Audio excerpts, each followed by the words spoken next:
The morning I woke up and didn't recognize the ceiling above me. I thought I was still dreaming. It was white, perfectly white, and there was a smell, antiseptic, artificial lavender, the kind that doesn't cover anything, just sits on top of it. I lay there for what felt like a full minute before I turned my head and saw the metal rail on the side of the bed, before I saw the call button taped to the headboard, before I saw the name tag on the door, half visible from where I was lying. Robert Callahan, room 14. I sat up slowly. My head was clear. That was the first thing I noticed. Not the room, not the fear, but how clear my head felt. Like a window that had been fogged over for months had suddenly been wiped clean. I could think in straight lines. I could remember what day it was. I could remember my wife Margaret's birthday, February 9th, which I hadn't been able to pull up in weeks. I could remember the address of the house I'd lived in for 31 years. I could remember everything, and that terrified me more than the room. I need to go back. You need to understand what the last 8 months looked like before you can understand what that morning meant to me. Because if I'd told anyone, a stranger, a neighbor, even my old friend Carl, they would have said what everyone said. They would have said, "Robert, your daughter loves you. She's just worried. She's just trying to help." That's what made it so hard to see. My wife Margaret passed 2 years ago this coming April. Breast cancer, 14 months from diagnosis to the end. I won't spend long on that part because it's not what this story is about. But you need to know that losing her took something out of me that I still haven't gotten back. 38 years. We met in Pittsburgh when I was 29, and from that point forward, everything I did with her in mind. Coming home to her, telling her about my day, watching her laugh at things I said that weren't even that funny. After she was gone, the house felt different. Not haunted, nothing dramatic like that, just quieter in a way that had weight to it. My daughter Angela moved back to Columbus from Seattle about 6 months after the funeral. She said she wanted to be closer. She said she was worried about me being alone. At the time, I thought it was one of the kindest things anyone had ever done for me. Angela was always the one who called on Sunday mornings, who remembered to ask about my old projects, who sent cards on Father's Day with actual handwritten notes inside. She was my kid, 29 years old and still my kid. She moved into an apartment 20 minutes away and started coming by 3 times a week. She brought groceries. She fixed the screen door I'd been ignoring for months. She sat at the kitchen table with me and drank coffee and asked me how I was sleeping. I thought I was lucky. Her husband Marcus came less often at first. He worked in finance, something with investment portfolios, and he had the kind of easy confidence that filled a room before he'd said a word. He was always polite to me, always asking about my years as a civil engineer, always interested in the projects I'd worked on. He had a firm handshake, and he looked you in the eye when he talked to you. I liked him. I want you to hold on to that. I liked him. The headaches started in January. Dull, persistent, the kind that sit behind your eyes and make everything slightly softer around the edges. I mentioned it to Angela, and within 2 days she had me an appointment with a doctor. Not my regular doctor. Dr. Feldman, who I'd been seeing for 11 years, a new one. Dr. Whitmore, who had an office in a building I'd never been to on the east side of the city. Angela said Dr. Feldman had retired. I didn't question it. Why would I? Dr. Whitmore was in his 50s, soft-spoken, the kind of doctor who nodded a lot while you talked. He ran some tests. He called Angela in at the end of the appointment, which I thought was a little unusual, but I was tired and my head hurt, and I didn't push back. He told us both that he was seeing some early markers of cognitive decline. He used the word precautionary 4 times. He prescribed something, wrote it on a pad, tore it off, handed it directly to Angela. I remember thinking, I should have taken that paper myself, but I didn't. The pills were small and white.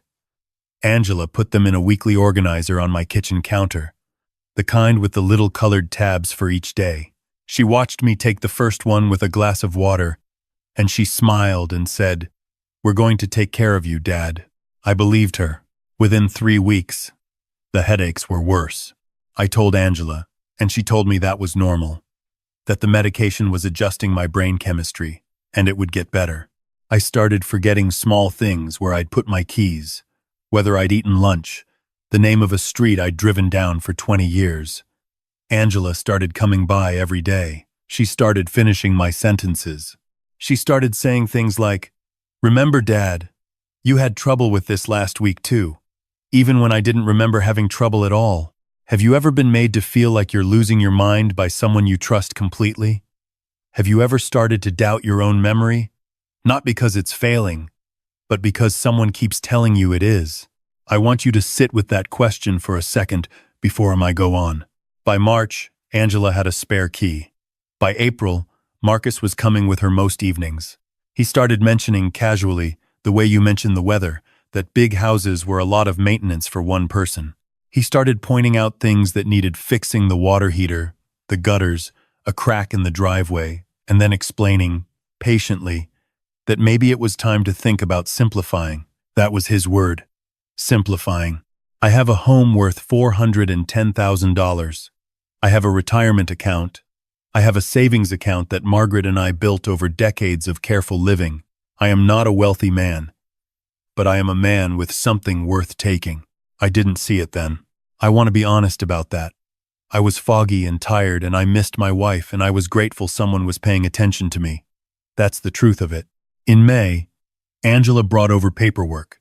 She sat across from me at the kitchen table with a cup of coffee I hadn't asked for, and explained that we should get some things organized while I was still doing well. A power of attorney, she said. Just practical. Just smart planning. She had a pen ready. She pointed to the lines. She said, "You don't have to read all of it, Dad. I can explain the important parts." I signed it. I have spent a lot of time since then trying not to hate myself for that. I was on whatever those pills were. My head felt like it was wrapped in damp cotton. The words on the page moved slightly when I looked at them. I signed because my daughter was sitting across from me and I trusted her. And I was tired, and I thought that was what good fathers did. They trusted their children. By June, Marcus had started mentioning Meadow Creek. He brought it up like he was sharing good news. A residential care community, he said. Beautiful grounds. Staff available around the clock. Not a nursing home. He was always careful to say. A community. He had a brochure. He showed me photos on his phone, smiling older people playing cards. A sunlit dining room. A garden path between flower beds. He said they'd toured it, and it was really impressive. He said, "It's not something we need to decide tomorrow. We're just exploring options." And then every visit after that, he explored the option a little more. Angela got quieter during this period. I noticed that. She laughed less. When Marcus talked about Meadow Creek, she looked at the table instead of at me. I told myself she was worried. I told myself she was stressed. I told myself a lot of things. The last Tuesday of June, I woke up early and came downstairs and found that I'd run out of the white pills. The organizer was empty. Angela wasn't coming until the afternoon. I thought about calling her, but it was 6 in the morning and I didn't want to wake her. So I made coffee, and I sat in the kitchen, and I waited. By 10 o'clock, my head was clearer than it had been in 5 months. I don't know how to explain what that felt like, except to say it was like stepping out of a building you'd been inside so long you'd forgotten what outdoor air smelled like. Everything was sharper. I could read the newspaper without losing my place. I walked through the house and noticed things: the photo of Margaret and me in Yellowstone on the hallway wall, the model of the Golden Gate Bridge I built from a kit the year I retired, the wooden box on my dresser where I keep her rings, and I didn't feel far away from them. I felt present. I sat down at the kitchen table and I thought very carefully. I thought about Dr. Whitmore, whose name I could not find in any of the directories I'd used for years. I thought about the prescription Angela had taken from my hands before I could read it. I thought about her face when Marcus talked about Meadow Creek, the way she looked at the table. I thought about the power of attorney papers I'd signed on a Tuesday morning when I could barely track a sentence. I thought about my wife, who would have seen all of this in week 2. Margaret, I thought, I need you to help me think straight right now. I went to my study, which Angela had been organizing over the past few weeks, moving things, filing things, putting folders in boxes. I started looking. I wasn't sure what I was looking for, but I've been an engineer for 35 years and I know how to read a document and I know what a contract looks like. I found it in the 3rd box. tucked inside a manila folder between old tax returns from 2019 and a folder of appliance warranties. A purchase agreement for the house at 4412 Elmwood Drive, my address. My house. Signed by Robert James Callahan. The date on the agreement was May 28th, 3 days after the power of attorney. The buyer was listed as MVR Property Holdings, LLC. Marcus Vincent Reed. I knew his middle name was Vincent because he'd mentioned it once, laughing, saying his mother had big ideas. I sat in my study with that document in my hands, and I felt something cold and very clear move through me. He had sold my house, or he had started to, or he was about to, under the power of attorney that I had signed when I could barely read a sentence that gave my daughter and through her husband, the legal authority to act on my behalf. I sat there for a long time.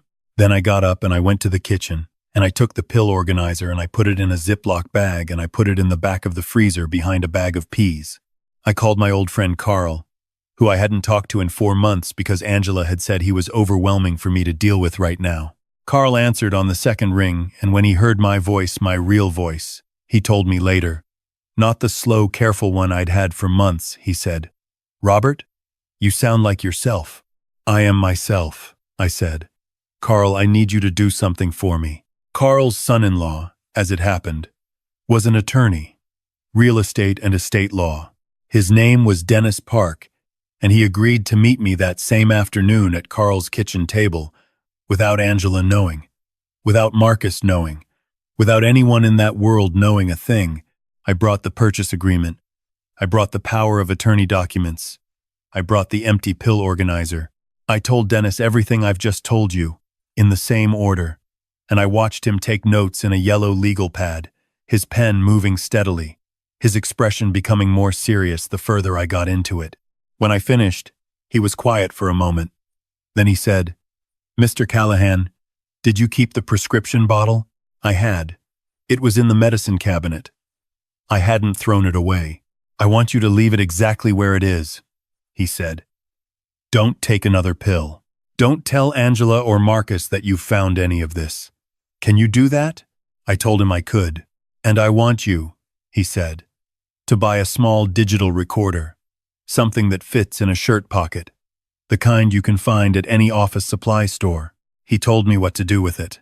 That Thursday, when Angela and Marcus came for their usual evening visit, I had the recorder in the pocket of my blue flannel shirt, running. I made coffee, the way I always did. I moved slowly, the way I had been moving. I let my sentences trail off the way they'd been trailing off for months. I played the role they had cast me in. It was the hardest performance of my life. Sitting across from my daughter's face and watching her eyes, trying to find the girl who used to fall asleep on the couch with her head in my lap during Saturday night movies. She was still in there. I could see it. She wasn't looking at me the way Marcus was looking at me. She was looking at the table. Marcus steered the conversation to Meadow Creek, the way he always did. He said he'd spoken with their admissions coordinator. He said they had an opening in August. He said, carefully and kindly, and with his hand resting on the table near mine, that he thought it was time to start thinking seriously about a transition. The house, he said, is going to be a lot to manage through the process. We've been thinking it might make sense to go ahead and let it go sooner rather than later, so you don't have to worry about it while you're settling in. We can take care of all of that. I said, "That makes sense." He said, "Great. I think you're making a really smart decision, Robert." Angela said nothing. She was looking at the table. I kept my hands very still and my voice very slow, and inside I was thinking about Dennis Park and Carl and a civil case that was already being prepared and a complaint that had been filed with the state medical board about a doctor, Whitmore, who had prescribed a sedative, not a cognitive medication. A sedative, the kind that mimics the symptoms of early dementia in older patients, without a legitimate diagnosis and without my informed consent. I was thinking about the phrase elder financial abuse, which Dennis had used at Carl's kitchen table without any hesitation, and about the fact that what Marcus had in his hand was not a done deal. A purchase agreement isn't a closed sale. The power of attorney had not been signed by a person with full cognitive capacity, and I had a doctor, my actual doctor, who would testify that I had shown no signs of cognitive decline at my last legitimate appointment 14 months ago. I was thinking about all of that, and I was sitting very still, and I was letting Marcus talk. 2 weeks later, Angela called me on a Sunday morning. Not a planned visit, a phone call, her voice tight and strange. She said, "Dad, Marcus told me you'd been acting confused again. He said, you called the neighbor and said someone was in the house. I hadn't called any neighbor. I hadn't said anything to anyone. I didn't do that," I said. Silence. "Angela," I said, "I need you to come over. Just you. Not Marcus. Can you do that for me?" Another silence. Longer. Then, "Okay." She sat at the kitchen table, the same table where she'd watched me sign that power of attorney, and I put the folder in front of her. The purchase agreement. The power of attorney.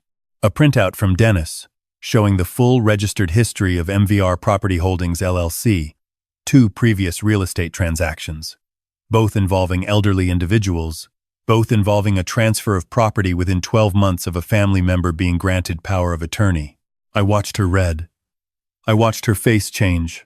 She started crying before she got to the second page. Not soft crying, the hard, ugly kind that comes from somewhere deep and doesn't care about composure. She said his name. Once. Then she put her hand over her mouth and she didn't say anything else for a long time. I don't want to tell you I felt nothing. That would be dishonest. I felt the loss of something I couldn't name precisely.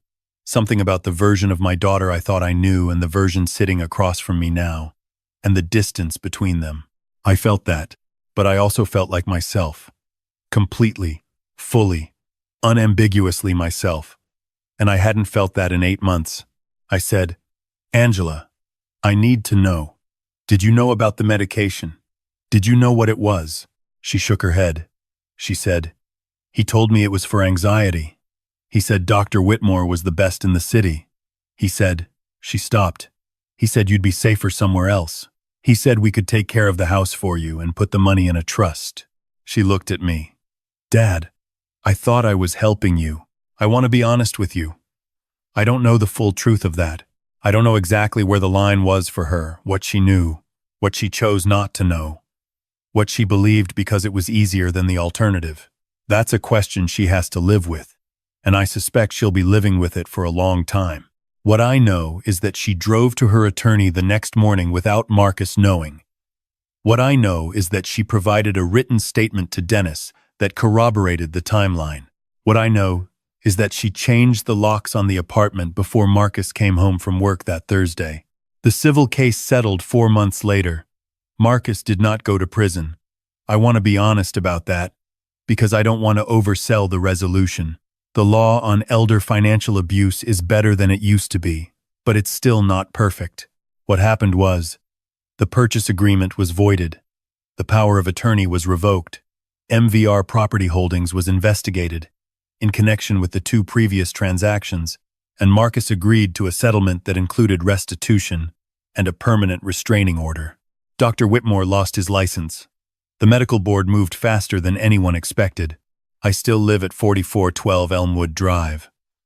The water heater Marcus pointed out actually did need replacing, and I had it done last October. The crack in the driveway is still there. I've decided I don't mind it. Angela and I are in a strange, careful place right now. We talk on the phone on Sunday mornings, which is what we did before any of this. The conversations are shorter than they used to be, and we don't talk about Marcus, and we don't talk about the months I was on those pills. I think we're both trying to find the version of us that existed before, and I think we're both starting to understand that you can't find it exactly. You can only build something new out of what's left. I went back to see my real doctor, Dr. Feldman, who had not retired. He had moved his practice 3 blocks east, which Angela had apparently not been interested in telling me. He reviewed my chart, ran actual cognitive tests, and told me my memory and executive function were entirely normal for my age. "What were you on?" he asked, looking at the photo I'd taken of the pill bottle before giving it to Dennis. I told him what Dennis had told me, a high-dose sedative, the kind that, in older adults, can produce confusion, memory lapses, fatigue, disorientation. Dr. Feldman looked at me over his glasses for a moment. Then he said, quietly, "Robert, I'm glad you're okay." I drove home through Columbus on a clear October afternoon, past the street where Margaret and I used to take our Sunday walks, past the library where Angela had her first library card, past the coffee shop where I used to meet Carl before all of this started. And I thought about something Margaret used to say when one of us had been sick, and the sickness had finally passed. She would say, "Welcome back." That's what it felt like I'd been somewhere far away, in a country where I didn't speak the language and didn't understand the rules, and someone had finally handed me a ticket home. Carl and I have coffee every Wednesday now. I've been working on a new model, the Forth Bridge, Scotland, 900 feet of cantilever, one of the great engineering feats of the 19th century. My hands are steady. My head is clear. I think about Marcus sometimes. Not with anger. Exactly, anger takes energy, and I've stopped giving him mine. I think about what kind of person makes the calculation he made. What kind of person sits across from his wife's father? A man who lost his wife 2 years ago and decides that man's grief is an opportunity. I don't have an answer for that. I don't think there is one. What I have instead is this. I am 67 years old. I built bridges for 35 years. I know what load-bearing structure looks like, and I know what happens when the wrong element is removed. I know that things can look solid from the outside right up until the moment they fail. And I know now, in a way I didn't know clearly enough before, who the load-bearing elements in my life actually are. It's Carl, who answered the phone at 6 in the morning without asking why. It's Dr. Feldman, who kept my chart exactly as it should have been kept. It's Dennis Park, who wrote in his yellow legal pad and didn't tell me it was complicated or that family situations are hard to prove or any of the other things people say when they don't want to do the work. It's Margaret, who isn't here but whose voice I can still hear on certain mornings when the house is quiet, telling me to pay attention. And it's me, sitting at my kitchen table, in my house, on Elmwood Drive with a cup of coffee I made myself, watching the October light come through the window Margaret picked out in 1994. The one with the wide sill, because she always wanted somewhere to set a plant. The plant is still there, a pothos, nearly unkillable. The woman at the nursery told me when I bought it.